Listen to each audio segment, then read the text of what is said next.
Hello, my name is Belinda Colleen, and I'm here to talk about reselling. And because I watch so many YouTube videos and I seem to be sensitive to listening to complaints and that type of thing, I thought I would do something uh, unusual and talk about whiny reseller excuses debunked. Because believe me, I am the whiniest person you'll ever meet. But I'm trying to get that under control. And I'm trying to let my better angels influence me and get me in a better headspace when things are rough or rocky. These are some of the things that you'll think. These are some of the things that you'll hear. And I will try to debunk or rebut all of these excuses, because let's face it, excuses aren't going to help you. They may make you decide to quit before you should. They may make you sad or depressed, and there's no reason to let that happen. So, number one excuse that I hear and that I have used: there's nothing good in the thrift stores. Okay, we know that is not true. Prices are higher. Prices are higher everywhere. And that, sometimes it's a downer. You go in the thrift stores and you think, oh my gosh. You look at something, you think, I could buy it in a retail store for this. And we've all been programmed or brainwashed to believe that we should be able to get things for almost nothing in a thrift store. And of course, there's nothing more aggravating than looking at an item and you see the retail tag on the back and it's only like 10% higher than what Goodwill's asking for it. And I'm sorry, I'm picking on Goodwill, but they are one of the biggest culprits. So own it, Goodwill. Anyway, so we all get frustrated with that. We do. And I think what we have to remember is that there are many places we can thrift. So that's the good news. And sometimes we might have to consider adjusting our business model. I think the hardest part sometimes with people that are thrifting and working in this way is that we still kind of have an employee mentality. And that's where we get in trouble.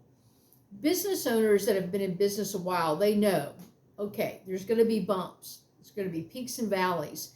And we have to make a decision to adapt. It's all about adaptability. And if you're going to be a business owner, you're going to have to adapt. You're going to have to adapt to the economy. You're going to have to adapt to changes in your particular industry. And one of the things right now that we have to adapt to is that Goodwill and many thrift stores are going up on their prices. So what do we do? Because Goodwill is just a supplier. We can't make them too big. They're one of our suppliers. And if you're smart, you will have many suppliers and you'll pick and choose carefully who you work with. Maybe you stop working with Goodwill. If their prices get too high, you stop working with them, which means you have to adjust.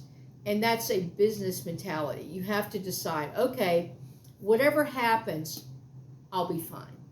Whatever happens in the marketplace, I'll adjust. There's a lot of places to buy things, and that's just one place. Now, I know it can be harder if you're in an area of the country or you're in a rural area and maybe there's one thrift store or one Goodwill that you've been living off of. You may have to go online. You may have to reach out and become an estate salesperson. You may have to offer to clean out someone's garage or organize them and basically be rewarded with all of the extra stuff they don't know what to do with. There's a lot of ways. There's so much junk in the world, and I don't mean junk, but I mean there's so much stuff in the world, and people do downsize eventually. And that's just the reality. People end up in assisted living or whatever, or they just decide they want to downsize. those people need to do things with their stuff. Or they, if they're wealthy, maybe they redecorate. I mean, I always thought this was so interesting, but I know people that redecorate for seasons. See, I don't come from that world, but some people do. It's like, okay, that was for the spring, and now I'd like to buy something that is more wintry. So let's just get rid of all the rest of this stuff that is for the spring. That isn't my world, like I said. But there are a lot of things to consider. And so before you start whining, there's no good stuff left in the thrift stores, think about it. Think about it. There's stuff everywhere. The only thing that you need to consider when you use that as a complaint is that you're not thinking about all the other options. If you're depending on one thrift store, you're just asking to be canceled out. You've got to think bigger than that. My second favorite thing that I hear a lot, and that I also am guilty of, the fees are too high. It's like, and I'm only on eBay at this point. I've worked on Amazon before. I'm thinking about Depop. I mean, I've got stuff swirling in my head. But we all know about, if you're on eBay now, you probably are aware of the fact that eBay is going up on their promotional fees. And I was only doing 2% on everything, which was the lowest. But now they're doing this weird thing where whether or not it's obvious that your promotion expense led to a sale, they're still going to take that 2%. Well, let's face it, at some level, if you think of eBay as your employer who's giving you all the goodies, that's going to crush your soul, the idea that they're doing this to you. But what you have to remember is, as a business owner, you don't have to work with eBay. They're an option. They're not the end-all, be-all. There's a lot of places you can sell. So just remember to keep it in perspective. And if you only promote at 2%, and believe me, they're going to get some pushback that they don't expect. eBay will get a lot of pushback on this. And what I expect is that people will stop promoting, or they'll promote at very low levels, in which case it might be you might be able to push that expense through to the buyer. And that's what most business people do. When things change and your supplier changes and the rules change, you absorb that cost, but you don't absorb it in your business. You push it on to the consumer. And but eBay's not the only place to sell. There's so many platforms you can sell on. So just remember that. I mean, if you're all in on eBay, I get it, because that's where I am. I wanted to keep my business simple. But honestly, if eBay starts feeling like they're jerking me around, guess what? I'll sell somewhere else. There's lots of places to sell. I can create my own website. I can go to Poshmark, Depop, Whatnot, Etsy. Oh my goodness, there are so many places. And you can adapt to whatever their platform is if you get to the point where you just don't want to deal with eBay. Now, eBay's been good to me, and I don't know what's going to happen in the future, and I'm not going to have a knee-jerk reaction. Like, I'm not going to say, well, I can't believe they're doing this, so I'm just going to stop doing eBay. I think that's kind of a knee-jerk reaction, and I'm not saying I didn't get angry when I heard about it, because I did. I thought, unbelievable. I can't believe they're doing this. Like, we don't get what's going on. But I do get what's going on, and you get what's going on, and all of the people on eBay get what's going on. It's a money grab from eBay. They're trying to bolster their profits at the expense of their resellers. Well, what's going to happen? If all the resellers start leaving, they'll probably adjust. Now, do you want to be one of the resellers that leaves, or do you want to be one of the resellers that benefits because everybody left? I'm not saying that's what's going to happen, but that's a scenario. You need to think about all the different scenarios. But I would say it's an excellent time to look at some other platforms. it's a great excuse for it. And probably we should always be doing that, because adjusting is part of being a business owner. Not an employee. We're not employees, but we're business owners. We can use whatever platform we want. We can use whatever source we want. So there again, it's up to you. As a business owner, you have to make a decision and think big picture and not be hooked in so strictly to one platform or one supplier. So I would definitely evaluate other platforms at this point. Okay. Third whiny complaint that I hear, that I have also had: the economy stinks. Oh my goodness. People are being laid off, unemployment's up.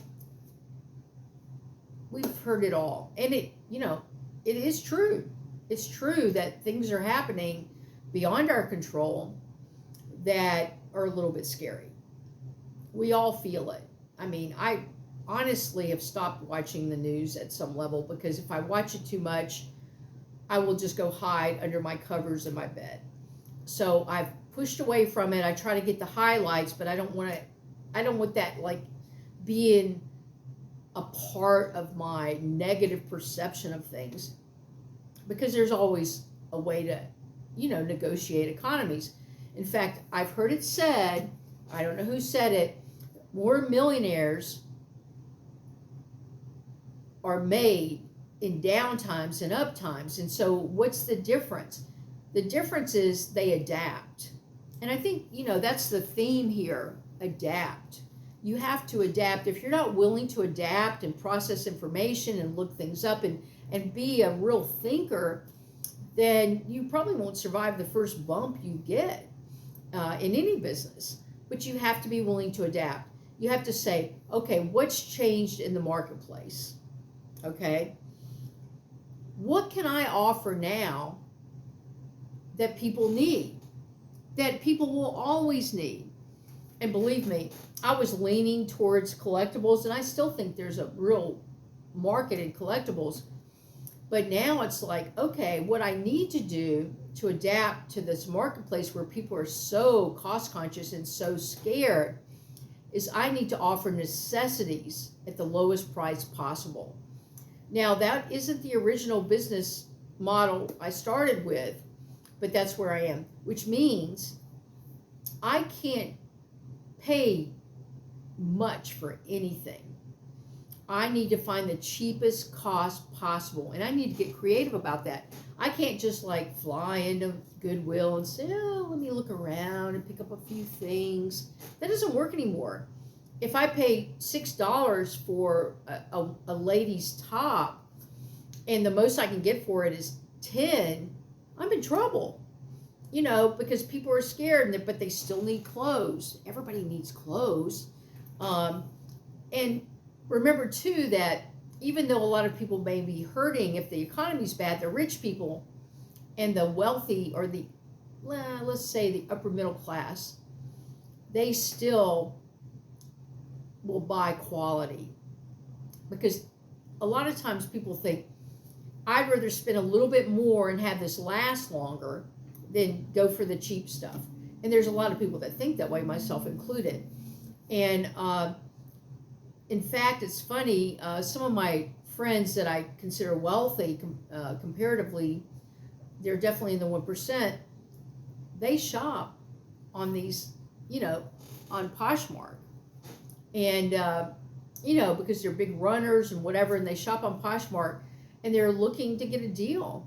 Even people that are upper middle class and definitely rich, they want a deal too. So don't forget that. So there'll always be people that are willing to pay for quality. So don't give up on the quality things, but you might want to look at your inventory, and in terms of appealing to the masses, if you want to have that business model at some level, you're going to have to get your stuff really, really cheap. And hey, there's the Goodwill bins. Like for me, it's a little bit of a hardship. I have to drive a couple hours to get to the Goodwill bins, so it's not my first choice. But I'm going to have to start doing that, I think, because the Goodwills near me are too expensive.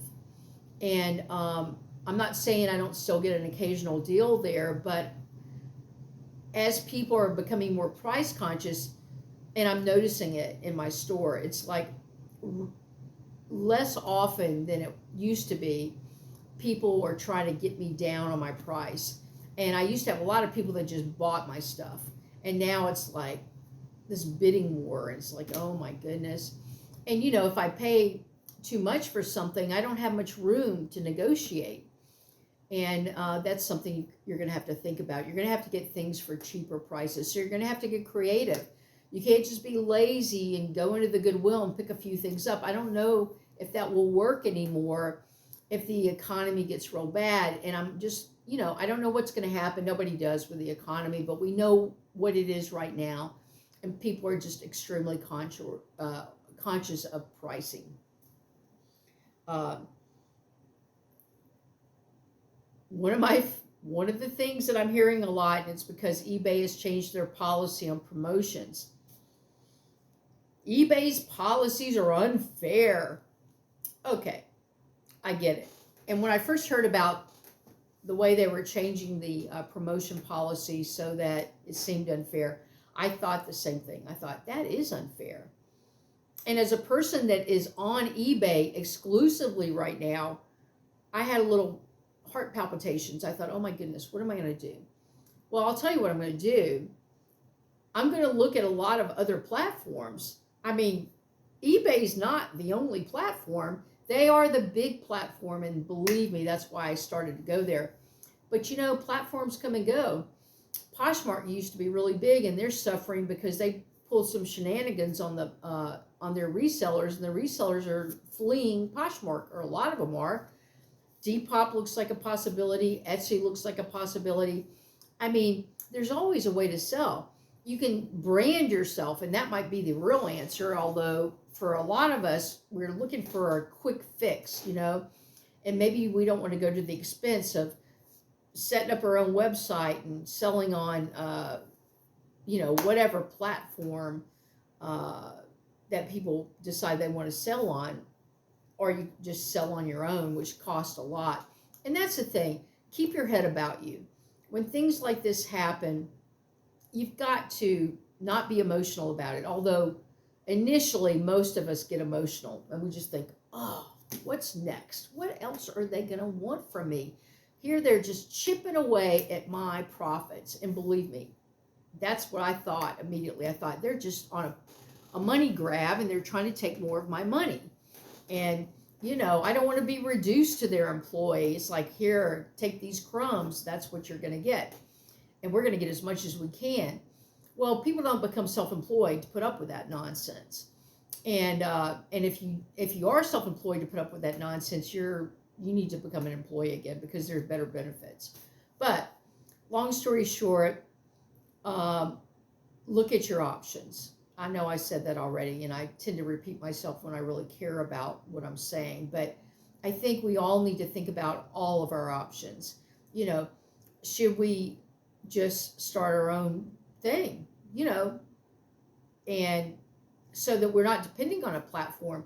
I mean, AI, which I'm scared to death of as an older person, and I'm not blaming it on my age. I'm blaming it on the fact that I tend to be reluctant to do things that are heavily entrenched in technology. It's like, oh my goodness, I don't want to go there.